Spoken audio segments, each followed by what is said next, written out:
everyone. Thank you very much for joining me today. My name is Corey Daharsh. I'm with Advanta IRA, and I'm here to bring you some educational content on how to invest in small businesses using your retirement dollars. Again, my name is Corey Daharsh. I am with Advanta IRA. I have been with the company since 2016. I've spent a number of years processing client transactions and working hand to hand with clients as they structure their investment transactions for alternative investing. So I've seen thousands of different assets be purchased, sold, other types of unique investments that you may not be aware of or have heard of.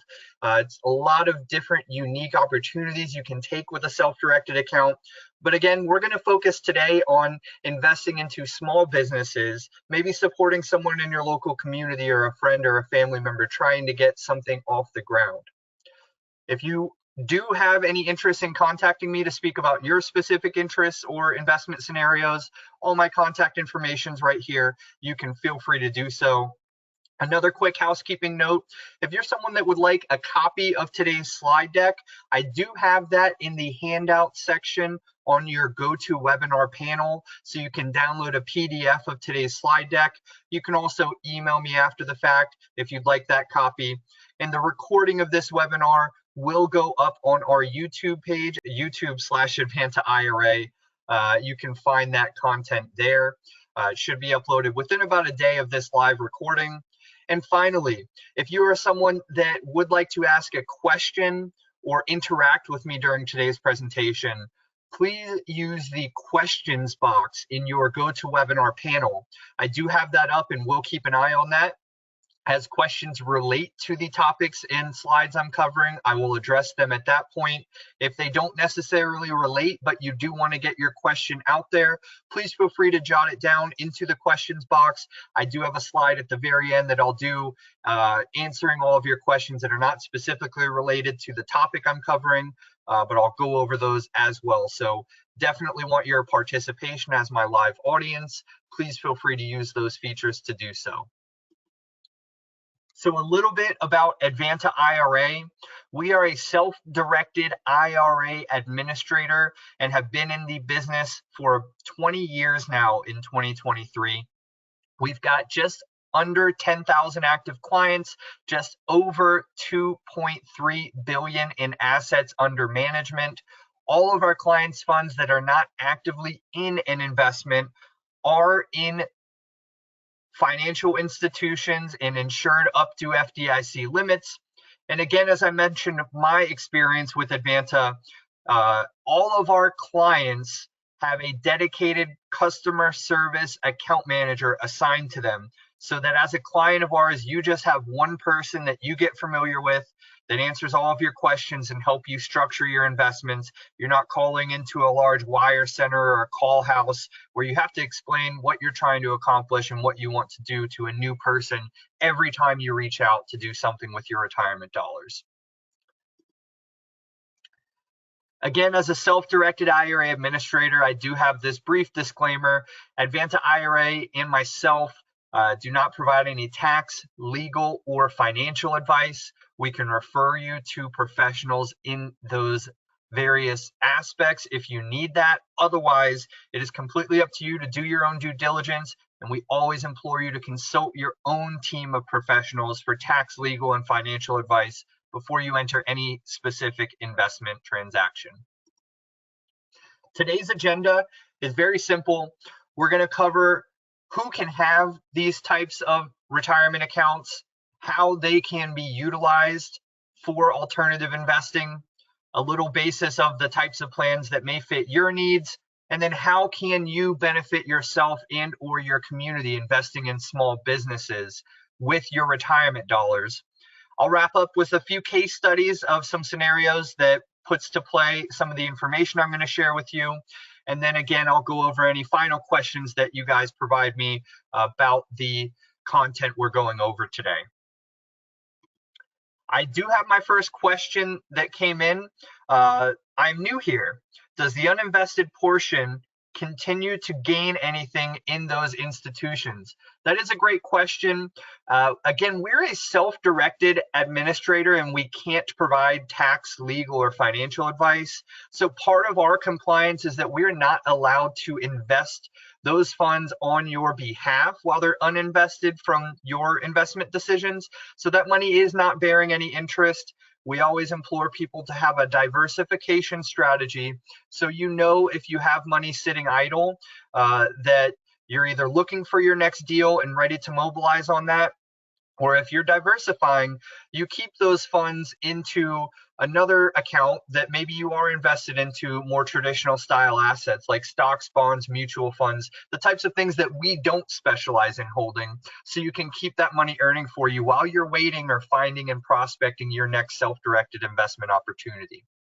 Again, keep with the questions. If anyone else has anything else, please add them to the question box and I'll be happy to address those accordingly.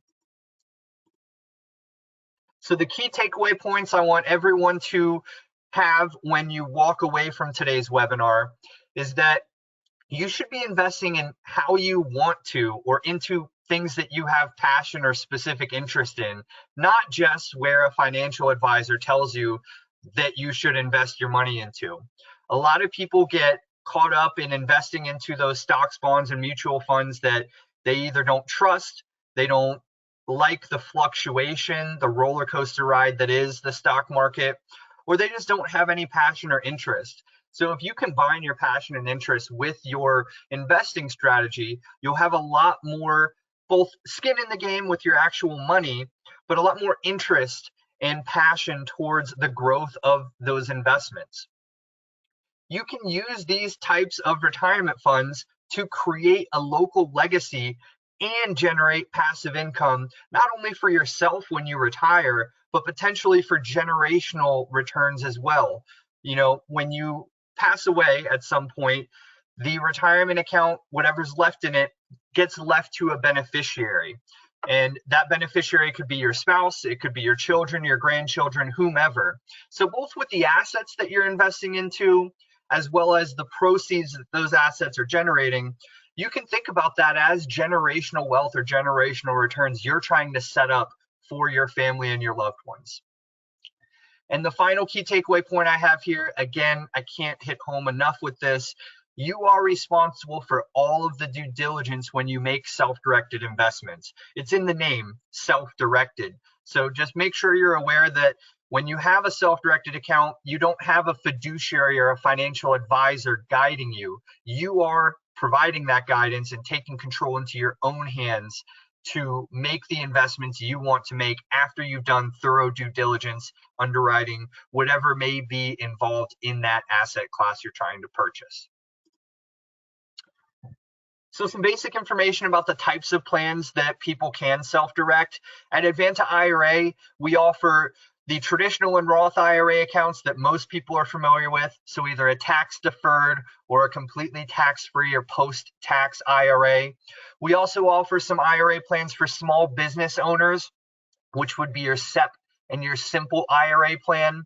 And if you're a sole proprietor or someone that runs a small business with no W-2 wage earners or rank and file employees in that business, and you're generating self-employment income tax, maybe even you and your spouse, you're a great candidate for a solo 401k plan, which we offer. And then also, health savings and education savings accounts can be self-directed. So if you're someone with a high deductible health policy or have a young one in your life that you're looking to set aside funds for in a tax sheltered capacity for their educational expenses, those types of plans are great resources to set money aside in a tax sheltered vehicle to invest with and grow tax sheltered earnings, and then also draw money out at a tax benefit for qualified health or education expenses. Former employer plans are listed here as well. I really quickly want to touch on that. If you have a job that you've left and that job had a 401k plan, a 457, a 403b, as soon as you terminate that employment, you're eligible to move those monies into any other retirement account you want and carry the tax shelter to the next retirement account. A lot of people don't know this, but when you leave a job, they're not going to chase you down to have you take your money away from them. They're going to keep investing it potentially on your behalf or potentially on behalf of the combined sharing pool after you've left the job. But some people don't know, once you leave a job, they do have the right to take you out of the sharing pool of profits. So that is to say, your money may sit with that previous employer plan, but not earn another dollar after the day that you quit that job and left employment. So you're just letting them earn off of your money while you are not. I'm not saying that's the case in every scenario, but I am saying it does happen. So be aware if you're someone that left a job and just didn't even think twice about moving that money over. It's a real simple and easy process that I can help you with, or you can definitely do yourself. Again, very simple, tax sheltered, no consequence, and it's a great resource to get a self-directed plan started with those monies. Now, if you've never heard about self-directed investing, that's pretty common. Don't feel bad about that. Only about 4% of US-based retirement accounts are being self-directed right now. And to put that into perspective, the industry has about 40 trillion with a T, trillion dollars in US-based retirement accounts. So of 40 trillion, 4% or about 1.5 trillion are all that people are using to take advantage of these alternative investment strategies. So making investments outside of those stocks, bonds, and mutual funds that people are more commonly familiar with because they just didn't know something like this even existed for them to take advantage of.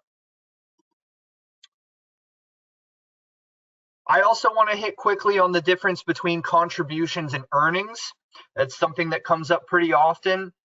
A lot of people think, okay, I have a contribution limit, which for an IRA account this year is $6,500, 2023 tax filing, if you're under age 50, or $7,500, 2023 tax filing, if you're over age 50. Now, that is your annual contribution limit. You're allowed to set up to that much money into a tax deferred account, get a tax write-off for it, or a post-tax account, a Roth IRA, not get a write-off, but let it grow completely tax-free. As long as you have ordinary earned income that you've made by your W-2 wage job, whatever it may be, that is your limit. Now, once you make investments with a self-directed account and those investments start yielding returns or earnings, that does not count against your limit. That is simply earnings generated in a tax-deferred or a completely tax-free capacity by the investment you held in your retirement account. That'd be the same thing as saying, I owned Apple stock in my retirement account and the stock price went up. Do I have to consider that against my contribution limit? And the answer is no. It's very important with self-directed investing to invest with people you know, depending on what your investment goals are. Get out in your local community. There's tons of meetup groups, networking groups, I'm sure, in your local town. If you're a real estate investor, go find your local RIA group.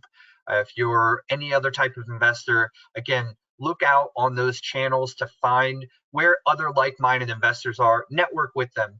Maybe it may not be someone that you want to invest with, but they have good referrals for someone else that you partner with well in the future. So the rules surrounding self-directed retirement investing are very simple, actually. The only limitations for what you can and cannot invest into from the IRS's standpoint are life insurance policies and hard to value collectibles like antiques, fine wine, and artwork. You can invest into precious metals, which includes some coins, but they are based on the value of the metal, not the circulation value of the actual coin in itself. If you're interested in precious metal investing, we've got a lot of content on that topic. You can check out our website or other YouTube webinars that we've put out. And then again, you can't hold anything the IRS would deem to be subjective in value. A quick example, I've got a neighbor up the road that has an old Corvette broken down in his front yard. I think it's a hunk of junk and metal that is probably worth scrap metal. But this guy is a car enthusiast, and upon refurbishing that vehicle, he thinks it's going to be valued extremely high. So the IRS doesn't want an asset like that held in your retirement account because there's no real hard and fast way to determine a specific value because it's so subjective. The neighbor thinks it's going to be valued high after some elbow grease goes into it. I don't know that that elbow grease is ever going to take place and think it's just worth the scrap metal. So that's just a brief example. You can apply that principle to your own ideas of investment opportunities. And again, reach out to us, to Advanta, to myself, if you've got an idea or strategy you want to learn more about and see if it's a viable option for your retirement dollars. The other way that the IRS restricts your retirement account is by labeling certain people as prohibited transactions with disqualified persons. Disqualified persons basically mean anyone in your lineal tree, so your parents, your children, your spouse, and anyone up or down that main branch of your family tree. You cannot transact with disqualified persons or businesses that disqualified persons owns. And that means you can't sit on the opposite side of a table and do a deal with them, but you can partner with disqualified persons.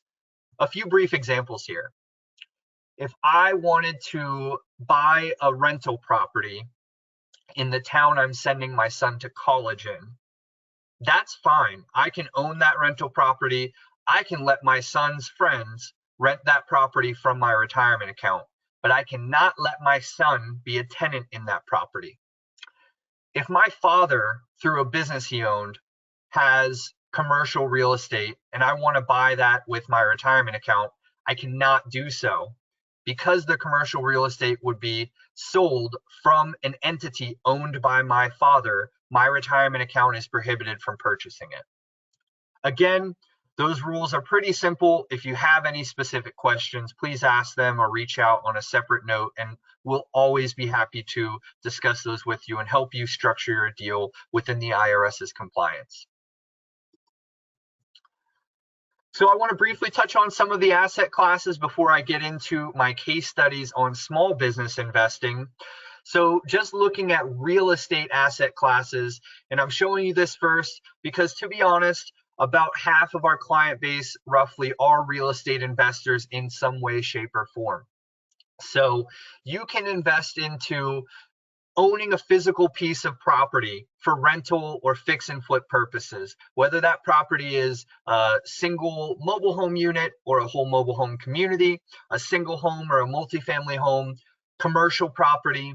You can invest into syndications or private placements. So be a limited partner where a general partnership team is dealing with the day-to-day decision making and operations of a larger scale real estate deal, and you just provide your money as capital and receive returns and a payout once that deal goes full cycle and that ownership group either sells or refinances the project. You can own raw land in your retirement account, whether you're someone that is interested in working in the timber field for timber farming or farming in general. You can own livestock in your retirement account, actually. You can own various different things that are unconventional to most people or to people that are, again, only familiar with stocks, bonds, and mutual funds, but are very conventional to people that are already doing real estate investing and just learning that this way to tap into your retirement funds exists.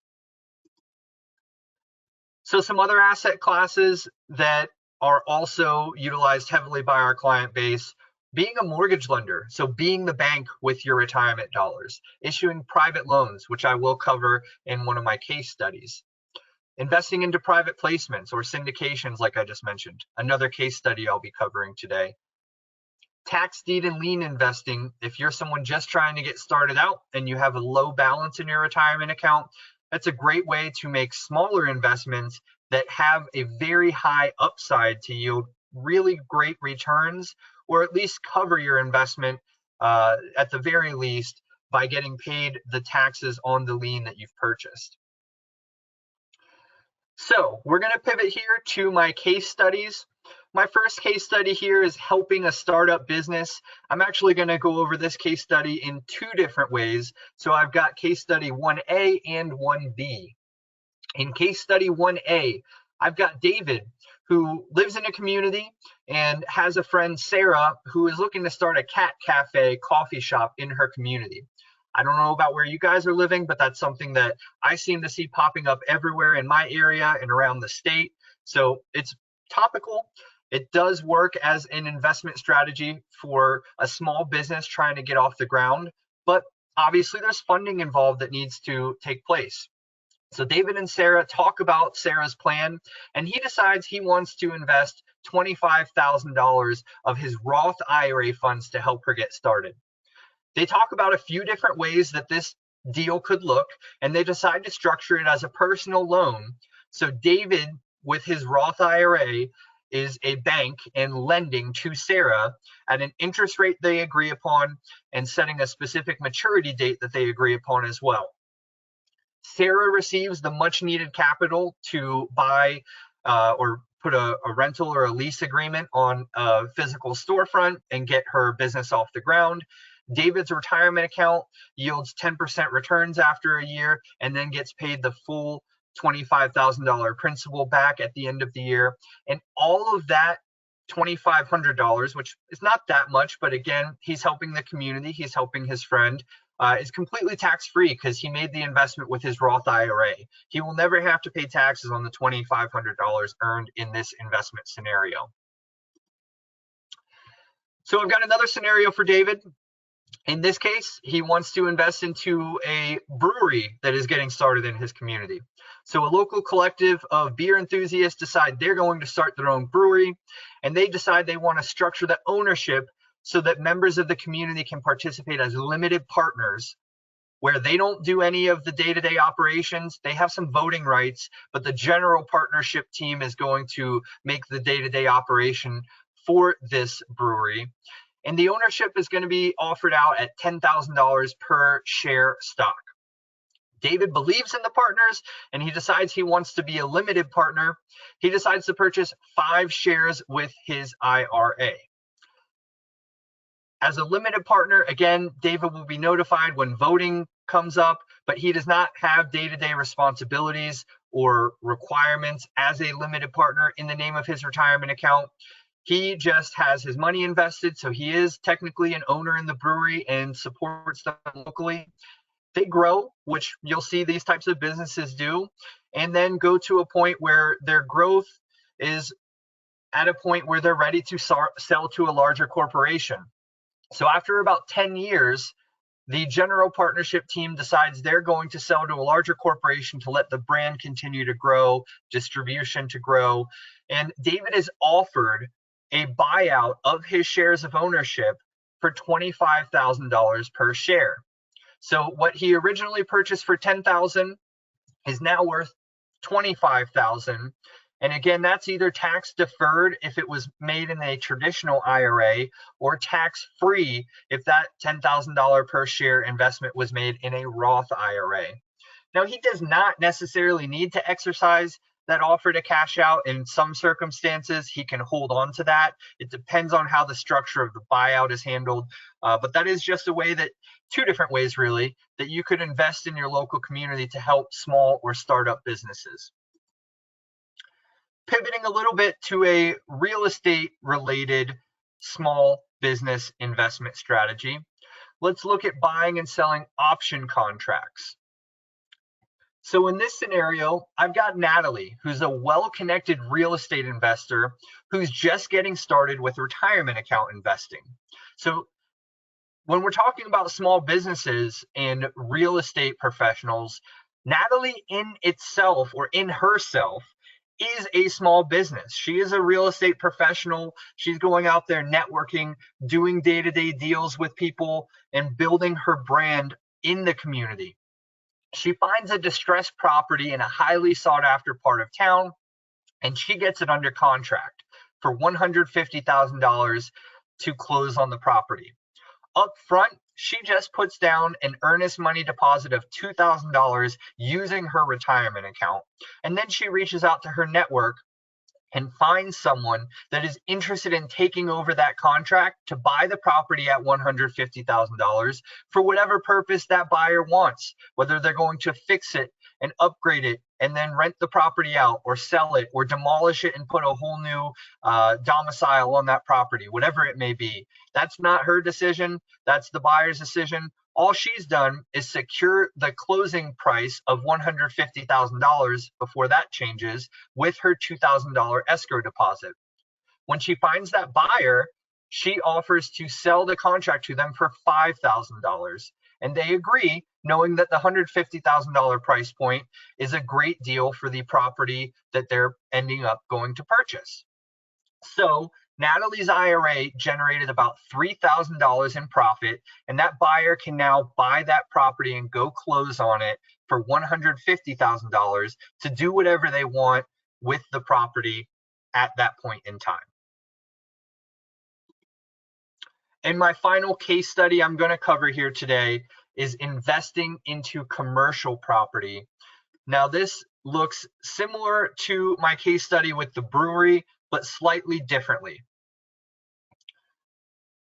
In this case, I've got Jane and John. John is a retirement account holder, and he's got money in a managed IRA with a larger custodian. So he's got money in stocks, bonds, mutual funds, those types of assets. He meets Jane, who put together a private offering to purchase and upgrade a local mixed-use shopping plaza. So this investment, if John decides to make it, has the potential to support multiple small businesses. It could support a restaurant or hospitality. It could support anything that goes into that mixed-use plaza. Think about the mixed-use plaza up the road, usually a grocery store, maybe a nail salon, maybe a hair cuttery or something of that nature. All these different types of things need these real estate space to operate and thrive. So Jane provides John with the subscription documents. He looks everything over and does his due diligence and decides he does want to make the investment and join this private property investment. John opens a self-direct account, moves over the funds from his existing IRA. It's a very simple process. He just fills out one form, provides it to us. We submit that form to that other company, and the money is usually moved within about roughly 1 week time. Can be a little bit faster. Depends on where the money is coming from. That's something I'll help coordinate with John. The next phase of this investment is making sure all the investment paperwork lists John's retirement account and the tax ID number for his retirement account as the investor, as opposed to listing John as an individual and his social security number, just to make sure there is no tax consequence or liability flowing back through to John for the investment that he made through his retirement account.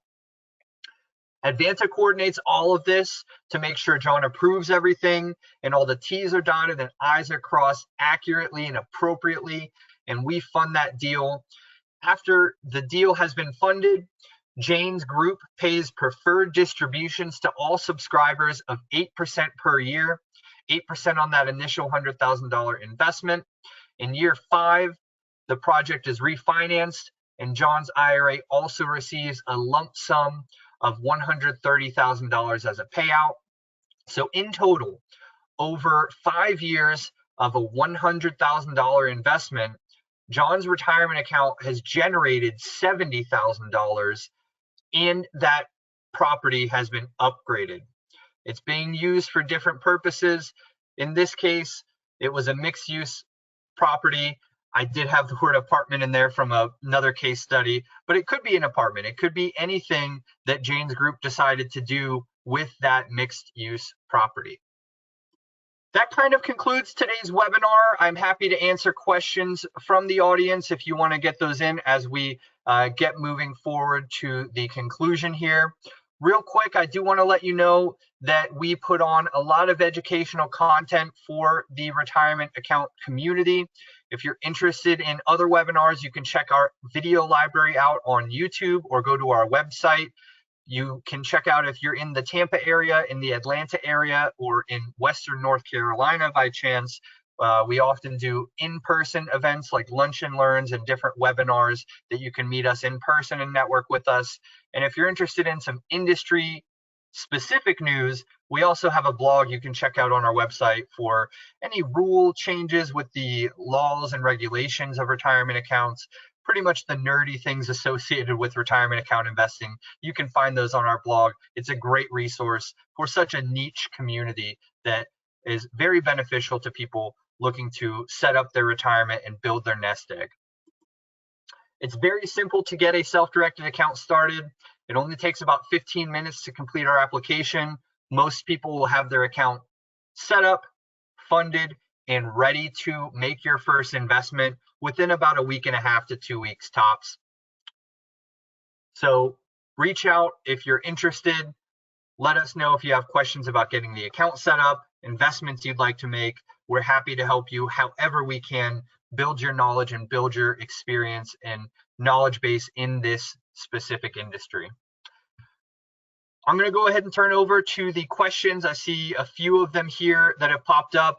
I'm going to switch my screen here to my contact information as I field the last few questions before I wrap up. So please feel free to add those in. Once I finish reading what's here and answering them, I'm going to go ahead and close out officially. Someone posted, they broke up for a minute. When investing in the brewery and they were offered a $25,000 per share payout because it was sold to a bigger company, the limited partner would receive $25K per share tax-free if it's in a Roth IRA, correct? Yes, the answer there is correct. If that initial investment of $10,000 per share was made in a Roth IRA, that $10,000 grows completely tax-free. So no taxes to be paid on the $15,000 of earnings. Really, that just gets distributed out of that Roth IRA later in life when that investor makes his distributions, and there's no taxes to be handled there. The next question, in case study number 3, is there UDFI tax? For those of you not aware, UDFI stands for Unrelated Debt Financed Income.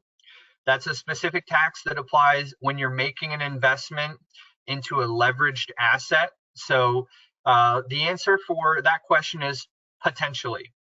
There are ways that UDFI tax can be avoided or mitigated, and that would be handled by the general partnership team in this scenario.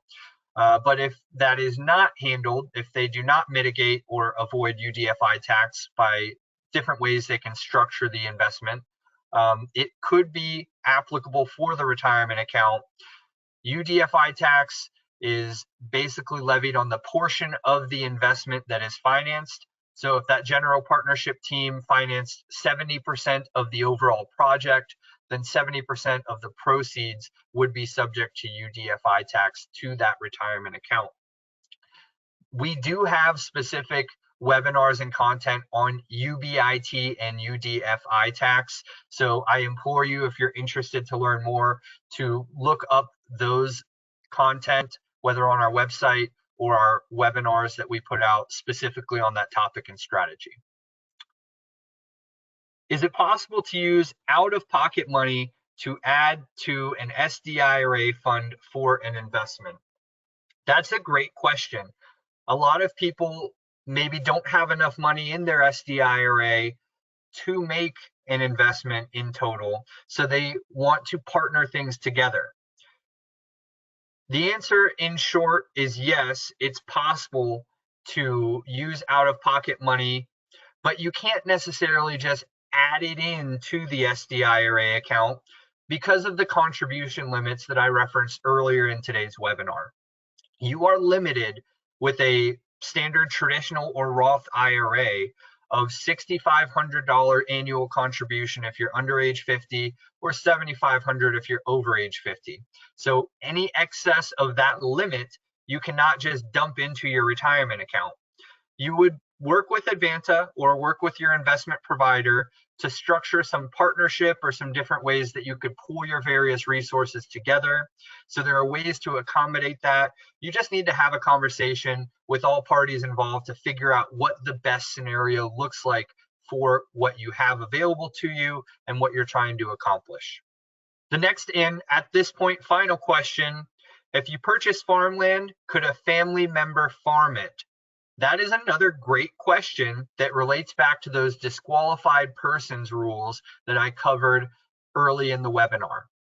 The answer is typically no. A family member cannot farm on land that is owned by your retirement account. If it's a disqualified person, the answer would be no. Now, there are non-disqualified family members, such as siblings, cousins, aunts, uncles, and I don't think there would be any repercussions for those individuals participating or partaking in an investment transaction with farmland. But if you're referring to your parents, your children, disqualified persons should not be utilizing the property owned by your retirement account, leasing the property from your retirement account, or providing a good or a service to your retirement account on or on behalf of that property. That does conclude the questions that I've been asked in the webinar today. I don't see anything new coming in, so I'm going to go ahead and wrap up. I hope this has been very helpful for you in just learning a little bit more about these retirement accounts and how you can utilize them for some smaller business investing. Again, maybe helping get someone off the ground with their investment strategy or with their specific business idea. There's some other ways that you can invest into smaller businesses or entities that you can definitely have a sense of pride in and ownership while you're also building your retirement nest egg. If you have any specific questions or interest in learning more, please feel free to reach out and contact me. I hope to see you on our next webinar, and I hope you all have a great rest of your day.